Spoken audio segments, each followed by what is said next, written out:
Welcome back to Making the Madness on YouTube. We've got some fantastic games this weekend, and we are giving the preview. And the first game here, we've got to start with what might be the biggest game of the weekend. At least I think the most competitive, fun, and one I'm most looking forward to. Iowa at Rutgers. This is this is expected to be really close. Both these teams have been great offensively. It should be a fantastic game. Sean, how are you feeling about this one? Yeah, I mean, you have Iowa, who's probably the best offensive team in the country. It's them or Gonzaga. And then you have a Rutgers team who does it all, and they even won without Ron Harper Jr. against Purdue the other day. So this Rutgers team is just a team that really does it all. The only real blemish on their KenPom page is that they shoot free throws at a 62% clip. Ron Harper Jr. should be back and have a big game in this one against the unathletic Iowa defense. You look at what Iowa's done lately, though. They were able to beat Northwestern by double digits. That, questionable because the technical foul called against Pete Nance, kind of ridiculous. But Iowa, Luka Garza's kind of shut down for the first, 25 minutes of that game. He still didn't have his best game. He's kind of struggled a bit lately for Luka Garza standards. But one thing they've been doing more is getting the ball in CJ Frederick's hands, and he's one of the best shooters in the country. So when he touches the ball, good things happen. They need to do that a lot in this game. But Iowa's defense is a complete disaster. They rank 96 in adjusted defensive efficiency on KenPom, which is second to last in the Big Ten. Only Nebraska is worse, and they're 100th, and Iowa's 96. So Rutgers is just a more complete team. They have more talent. They just have more pieces. I think they're better coached, and they're at home. Rutgers seems like a runaway pick for me in this one. Yeah, I still think there's a couple factors that I would need to see. I think Rutgers has to have uh, both Cliff Amori and Ron Harper Jr. playing because if either one of those players are out, if Amori's out, which I Doesn't think sound like honestly, he's coming back anytime soon. yeah, that's a concern for me because the thing with Omori is like if Miles Johnson gets in foul trouble, Miles Johnson only has 5 fouls to work with. But Omori it adds another 5 fouls to work with, and they'll be going against Luca Garza inside. So that's kind of a situation. Like I think it's necessary that you have Cliff Omori in the lineup for that game, and Ron Harper Jr. as well. You need him for the scoring.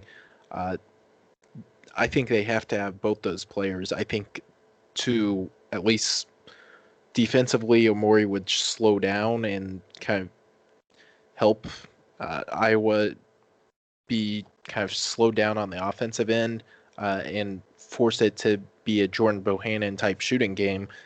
Uh, but offensively, Ron Harper Jr.'s got to be there to provide the offense. So those are the two kind of factors I'm waiting for. I think if both those two players are playing, uh, I'd I'd be right there with you on Rutgers, but I think we'll just kind of wait and see on the injuries. The thing I'm most interested in looking forward to in this game is definitely going to be uh, Jacob Young as well. He's going to be fun to watch. I think he's going to go right at Jordan Bohannon, right at CJ Frederick, whoever's guarding him. And I think that's where Rutgers can take advantage a little bit inside, driving downhill, kicking out to open 3-point shooters, kind of making the Iowa defense work. It should be, though, a fantastic offensive game. And I think the key will be one, is Rutgers healthy enough? And two, can the Iowa 3-point shooters continue to knock down shots at a high clip, which they've done thus far? Yeah, definitely. And you mentioned Jordan Bohannon. He had, I would say, probably his best game of the season. He hit 6 threes against Northwestern, 24 points. Every time Northwestern made a run, Jordan Bohannon pretty much put an end to any hopes they had of coming back. So if he can continue playing like he did the other day and 2 years ago, then that's exactly what the doctor ordered for Iowa. But the defense is still going to be a concern. They just don't have the athletes to keep up with Rutgers, in my opinion. But you did make a good point about Miles Johnson's foul issues. If Cliff Omori doesn't go, which it doesn't sound like he will, and Mawat Mag is not able to go once again, Mamadou Dukire is going to be asked to play a big role off the bench. Dean Reber is going to have to give solid minutes at the 5, and maybe even some Ron Harper Jr. at the 5. He's a little undersized for that, but he's a big body. I think he could keep up with Garza for a few minutes just due to his athleticism and strength.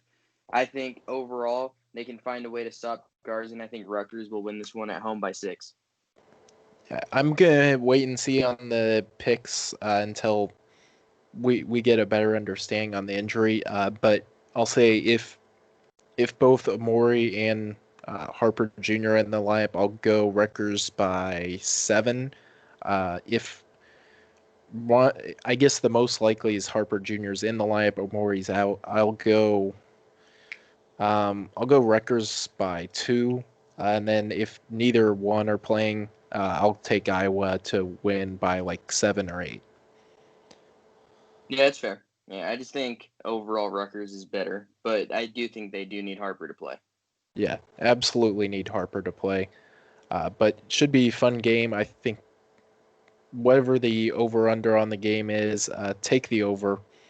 That would be my pick. The spread looks like it's probably going to be about Iowa favored by 1 or 2 points, something in that ballpark. So I think the smart pick though is on the over because Haslametrics has this projected at a 157 total.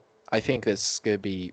I think both teams score 80 easily. So Yeah, I I'll agree. I take the think over. both will be in the 80s. Yeah, I definitely agree.